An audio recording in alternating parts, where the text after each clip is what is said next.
Feast your eyes on my latest terrain. A fortified industrial hub perfect for any dark future warscape. It's got lots of fun features. I'll show you how I made it. You won't believe how cheap it was and what it's made from after the bump. So the main core of this piece is an LOL Surprise turntable toy that I picked up from a thrift store for only $1. Doing a little research for this video, it seems that LOL Surprise has bumped Monster High as the latest iteration of the Bratz doll. Where Monster High seemed to be the Hammer horror catalog if all their films starred the Olsen twins, LOL Surprise takes place at Rainbow High, and the monsters are just millennials. It takes place at a high school, but a lot of the line seems to be babies wearing lipstick. The babies look like a toddler version of RuPaul's Drag Race. No judgment here, but I do find these prostitutes a little unsettling. And this video is demonetized. Okay, great. Anyway, this is a turntable set that comes with a tiny doll inside, and it plays a 6-second loop of digitized music. It's called the LOL Surprise Remix Hair Flip Doll. It comes with one of 15 fashion-forward infants. Now, I know this channel's demographics, and it's all dudes, so I know most of you aren't going to have any interest in the doll. So you can find these turntables by themselves online, but they're pretty big, so the shipping maybe makes this not such a great value. My best recommendation is if you have a daughter or a niece with a birthday coming up, maybe get 2 of these sets and keep one of the turntables for yourself, or make a deal with your kid. They can have the doll if you get to keep the turntable, or just try to find one of these like I did at a thrift store for $1. Honestly though, do the girls who play with these dolls even know what a turntable is? This is like buying your kid fax machine Skeletor. I'll have that on your desk by 2 o'clock, He-Man! And the thing is, I barely have to alter the turntable. I don't have to cut or Dremel. I really just glue a couple things to it, paint it up, and call it a day. So as you can see, it's a pretty good-sized square piece of plastic with a lot of sort of industrial technical details. It does play music. If you press this little button, I think you'd put a record down here.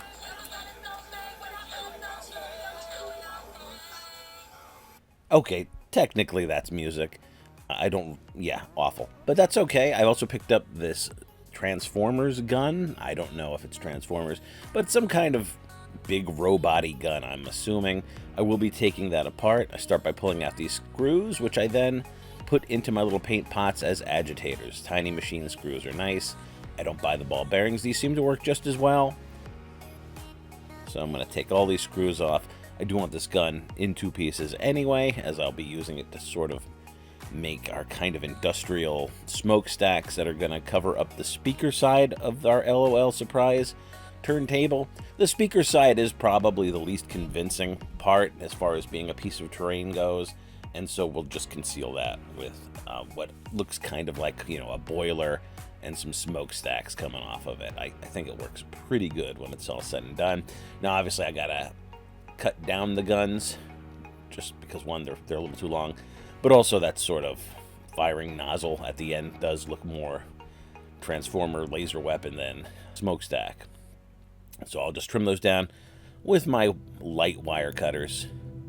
And once I've got my 2 halves, I'm just going to smear a bunch of E6000 using a craft stick along the bottom here. I don't want this turntable opening up, so we're going to seal that lid in. And then we're going to stick the guns on top of it as well. Add a little more E6000 using the same craft stick. Again, just trying to cover up that speaker, because that does seem kind of hard to explain. So this roof would be fine as it is with just a little modification. It has an industrial grid-like pattern on the top, so some vents or a railing are really all you need. There are a lot of different ways you could go here, but like a lot of miniature video channels, a while back I was sent a boatload of Dungeons & Lasers modular terrain, and I haven't done much with it. As a DM, I'm more of a dry erase map kind of guy. I do love 3D terrain, it just isn't part of my regular DM style. However, I do like to make wargames terrain, and it's very useful for that kind of stuff. I'm not the first YouTuber to do this. Dana Howell did a bunch of modular fantasy terrain with her sets, and I thought I'd do something similar. So anyway, to make a short story long, I'm using a couple of the sci-fi floor plates from the Dungeons & Lasers sci-fi set, and I'm using those as my roof, because they are a little nicer. I do like the overall effect.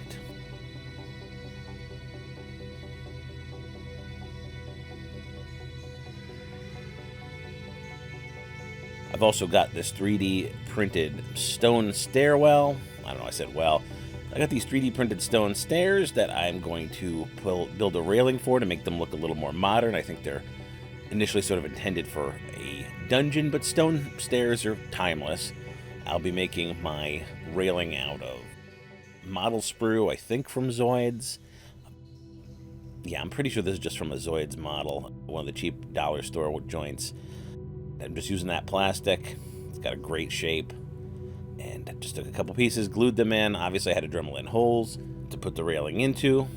Putting those in with E6000. Glue-wise, this entire project, since it's just light plastic on plastic, I'm using E6000 across the board. So for our door security keypad, I'm using one of these Star Wars Monopoly Clone Wars houses. I picked up one of these games for $1. I tossed out all the cardboard elements, but I knew I'd want some of these bits for occasions like this. I'm going to trim the little tower off of it. I don't think a security keypad would come with a joystick attached. I've got a little case here that I think might have held pool tablets or something, but it's any kind of little piece of plastic pipe would work instead here. And I'm just going to cover up these holes that are on either side of our turntable. For one, I'm just going to use a piece of pipe here. And then for the hole above, I've got a little piece left of that dollar store Hummer, part of which I used to build my Orc custom-made vehicle. This is the roof. I'm just trying to figure out how I want to orient this here. And I think that has a really nice look. It looks like maybe there's like a window up there, or that opens up and lets people get in from like the helicopter pad on the roof. I've also got a satellite dish that I'm going to cover a hole on the other side with. This was just a toy.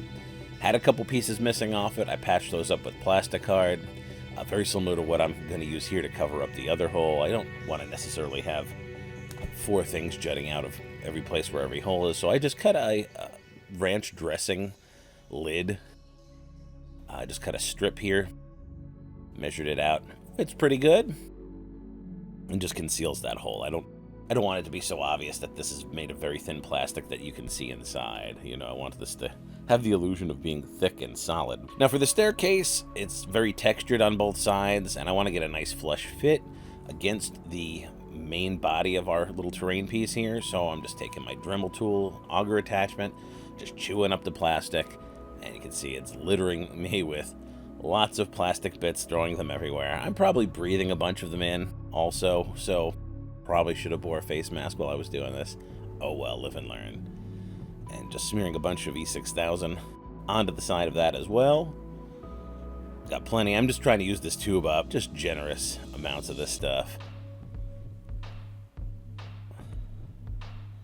And while our terrain is on the side, I'm just going to stick that on there, line it up the way I want it, and then maybe put like a couple of pennies on top, something kind of heavy to let that cure for a while. Just rest that on there. Cut away, come back after it's had a little time to settle. Now, I don't love the sides of the sci-fi dungeon tiles terrain sets. Because they're modular, they have slots where tabs would go. This is particular on the floors, and I don't like the placement where the slots would be. Plus, they're sort of very smooth, and it can also show a gap. So I'm just covering the sides up with some zip ties.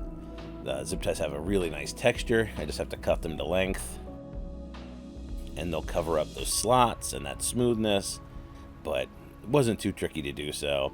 I've got a strip of plastic card here to make our little door, just to define it more. I took this outside, gave it kind of a zenithal, mostly just primed it in gray, and then I got into some of the darker recesses with a little bit of a black primer. Well, I say primer, but actually it was semi-gloss I was trying to use up. For the bulk of this, I'm just taking some sort of greenish blue poster paint, which is an acrylic paint. I just happen to have a lot of it. I'm dropping in a little bit of brown ink just to add some pigment to dirty it up a little bit, give it desaturated a tiny bit, add kind of a griminess to it. And I'm just taking some of the biggest brushes I have, and I'm just slapping it on to get good coverage. This took me a few tries. This stuff, when it dried, was not very good. I put it on a little bit thinner maybe than it needed to be, but I didn't also want to obscure any of our details. One of the reasons I like this toy is because it's got like a bunch of neat little machine-like details everywhere. It really gives it a cool look, and I'd hate to hide any of that under globbed on paint. So quite a few coats later, For our roof, I'm just doing a dry brush of gray over black. Give it that kind of tar paper look. And so for the black, I just put a few drops in, smeared them on with the brush. Now I'm taking poetry green and doing a dry brush, mostly with downstrokes, just to make the sort of details on the side, on the green side of our paint, really pop out. And I think the finished product's really nice. The transition, as you're watching this come along, still looks kind of messy and crazy, but we'll get there. I also do a dry brush of gray onto the roof. I really want, again, I like all that sort of machine details from the sci-fi set. I want those to pop out. I want you to be able to see them from a nice little distance. Really make a difference between those and the black. Obviously, this is really sped up. Would you guys be interested in me doing paint streams? You want me to stream? I can try to stream on YouTube. If that's something you think would be neat, you want to sit and watch me craft at some point, go ahead and leave a comment. Tell me if you'd be into that. How about other weird toys? Are there any toys that you can think of that I haven't done that would make interesting sci-fi terrain? That's something, just leave a comment. I don't care if you have really anything to say, but if you have a comment that you think might start an interesting discussion, that's probably the way to go. Now you can see all the sort of metallic bits that are going to be on the side here, like the pipe and the bit of the Hummer and the smokestacks and the doors and the satellite dish. I just went in and gave those all a base coat of black. I'm going to be dry brushing silver, of some kind of a silver, it's probably just a craft paint, onto these. I don't have a really good silver metal on hand right now.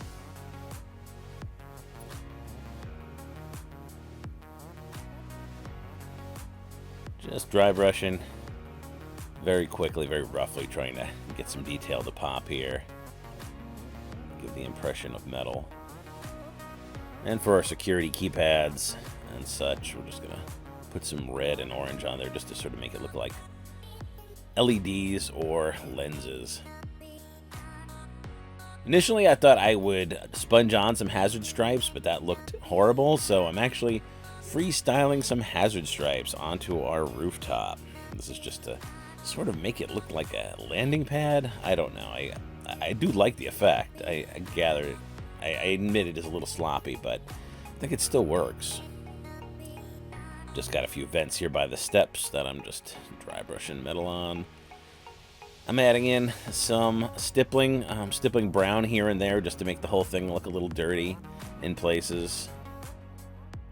Also dry brushing on a little bit of copper, same thing, onto the metal, just to add some age here and there. Throw a little bit of brown stippling on the roof as well. Now for the steps, they were a little too uniform. I felt like they needed a little help, so they're sort of the last thing, this sort of raised surface. I always try to paint from the inside out. So hitting the steps, just dry brushing some gray on there. I do pick out a few special bricks with a thin brown wash to kind of make them stand out. So the stones look, I say bricks, stones look a little different. I don't go nuts with this though. You could certainly add all different kinds of colors. I put a transfer on our door, which is something I haven't done in so very long. I'm really bad at it. I went through a few transfers before I got this right, but it looks pretty good when it's finished. I also stipple a little bit of dirt onto that transfer so it doesn't look so new. For our stone steps, I thought a little bit of moss would look all right, and so I'm throwing that in there as well. Got a little bit of green flock and a little bit of Elmer's craft glue just to make that moss effect happen. I don't go crazy with it. You could certainly cover this thing in moss. That's certainly a thing. Just a couple of spots I do on some of the higher portion, just to break it up and give it another point of interest. Now that moss is sort of a uniform color, that flock, so I go in there again with a little bit of poetry green just to add some highlights to it, make it look a little more organic.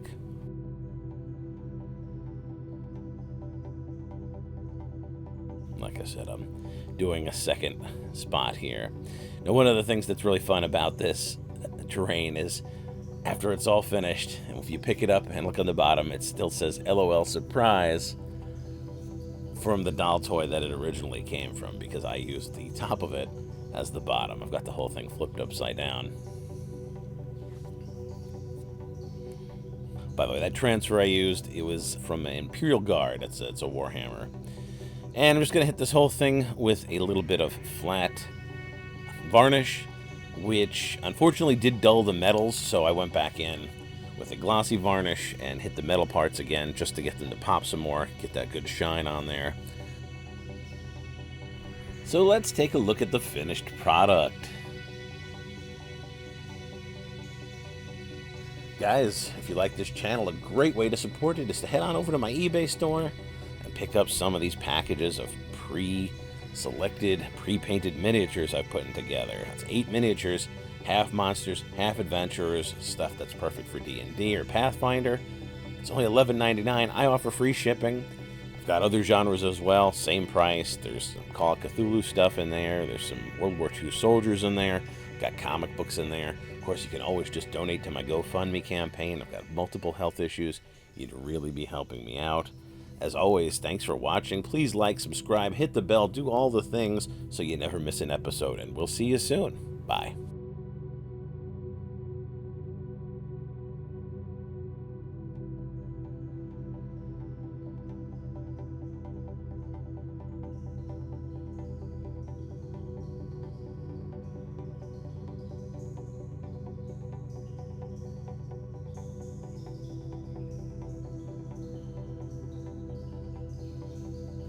"15 fashion-forward infants, 15 fashion-forward infants, 15 fashion-forward infants." See, I told you I could do it.